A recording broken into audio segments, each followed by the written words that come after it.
INFJs, which stands for Introversion, Intuitive, Feeling, and Judging, is the rarest of the 16 Myers-Briggs personality types. These 4 characteristics describe the core functions of these unique personality types. It is this combination of traits that help an INFJ navigate through whatever life throws at them. However, these very characteristics make them seem psychologically intimidating to those around them. How does this Myers-Briggs personality type intimidate others? Keep watching to find out. Number 7. The INFJ stare. If an INFJ has ever looked at you in a soul-piercing, all-knowing manner, then you have experienced the classic INFJ stare. When one encounters the INFJ stare, they will feel as though their soul is being read. The INFJ stare is no doubt intimidating, especially since they stare at you intently without breaking eye contact. More often than not, an INFJ means no harm, and it's likely that they are staring at you because they're intrigued by the conversation or are enthusiastic about something that you just said. Also, because of the way they are wired, INFJs don't normally experience any of the social cues that may prompt others to break eye contact once they've triggered your attention. Another likely scenario is that they might be trying to read you. Being intuitive by nature, INFJs decode someone's personality and true intentions by simply reading their body language, absorbing their energy, or taking note of subtle changes in facial expressions. Or they may be deep in thought about the subject you're talking about and may have started daydreaming about something else. If it's the latter, then you will feel their stare going through you as they're lost in their thoughts and completely zoned out. Regardless of the reason, most people are intimidated by the INFJ's intense, ironclad stare since they feel that their soul's core essence is being read, and maybe all their past life souls too. But since INFJs despise unnecessary conflict, it's likely that they don't have any hostile intent, but are just processing an interesting trail of thought. Number 6. Their air of mystery. Psychological intimidation and an air of mystery are synonymous. INFJs are super private beings who rarely share anything personal with people whom they're not close to. They're also great listeners, and during a conversion, people often share their deepest secrets with them. Much to the surprise of those who dished out their well-kept secrets to the INFJs, they soon realized that the latter did not reciprocate. The rare confident energy that INFJs exude charms everyone into disclosing their deepest secrets to them. Even though you may be taken aback by that, you'll undoubtedly feel a warm, comforting, visceral feeling that your secrets are safe with the INFJ, and this is pretty true. In fact, you might even feel that a weight is off your shoulders and you may feel a lot lighter having shared something with a good listener. In such a scenario, it is only natural to want to know more about your closest friend, but there is a seemingly impenetrable veil of secrecy that gives you very little to go on. As a result, many people may be intimidated by the INFJ, as they nervously try to anticipate how much and what the INFJ is hiding.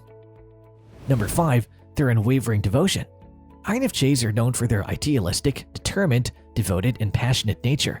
In spite of the cloak of mystery that shrouds their likes and dislikes, these personality traits are hard to go unnoticed.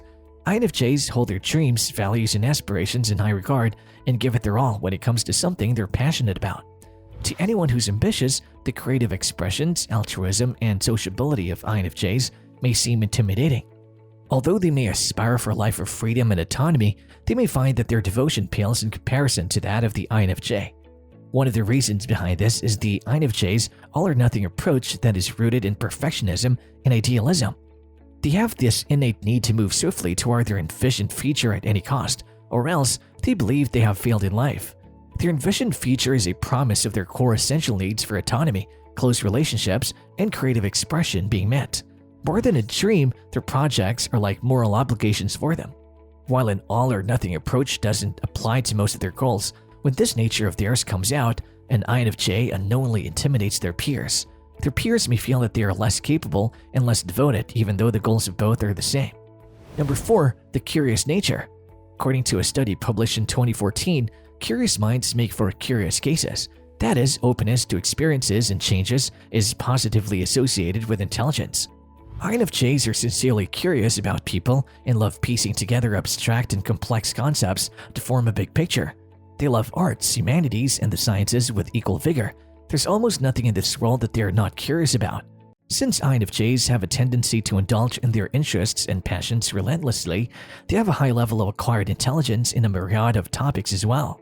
For those who speak with INFJs, this can be quite intimidating, since they showcase an impressive, well-rounded general knowledge of nearly everything thanks to their widespread curiosity.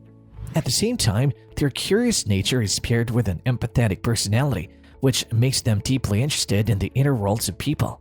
Hence, they tend to ask a lot of deep questions that can help them understand a person's personality. These recurrent INFJ deep dives into someone else's psyche, although with good intention, are not appreciated and can feel highly confrontational and intimidating for others.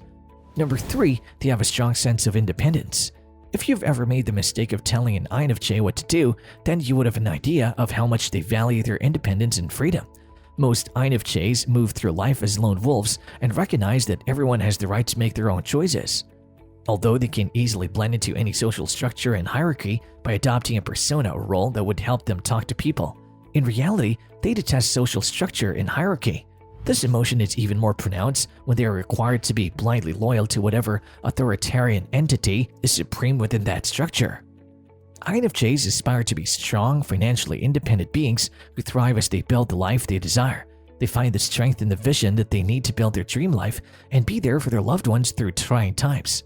Others may find it intimidating to witness an INFJ who's hyper-focused on their independence because it may feel like INFJs don't like being a part of a group or that they don't like others' company. Number 2, their competitive nature. Although it may seem like a fib, behind an INFJ's enigmatic, soft-spoken, and empathic nature is a fierce competitive side.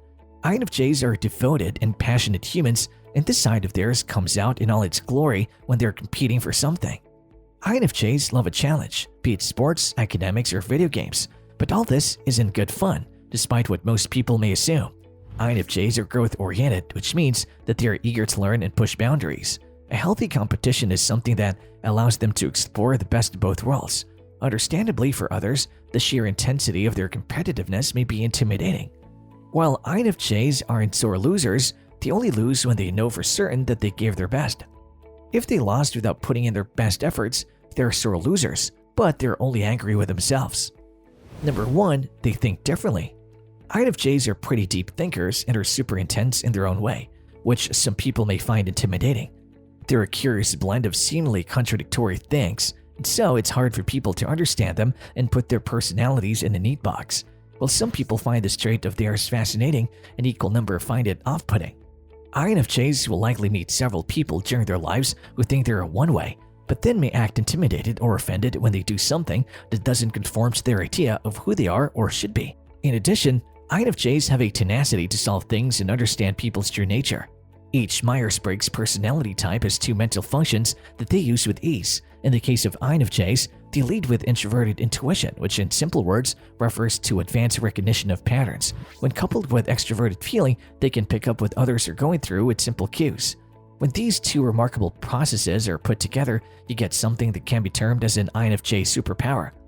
They're very good at reading people, picking up on how they feel, and ultimately collating all this information together into a pattern. Hence, they can make pretty good guesses at information that they haven't been told directly. INFJs who hone these skills become adept at figuring out a person's true colors beneath the mask that they show society. However, many people find this intimidating or sometimes even violated by an INFJ's insightfulness because they may have a valid reason to hide their true selves. Have you ever felt psychologically intimidated by an INFJ? Have you ever intimidated anyone as an INFJ? Comment below. As always, like and share this video and subscribe to our channel for more updates on psychology.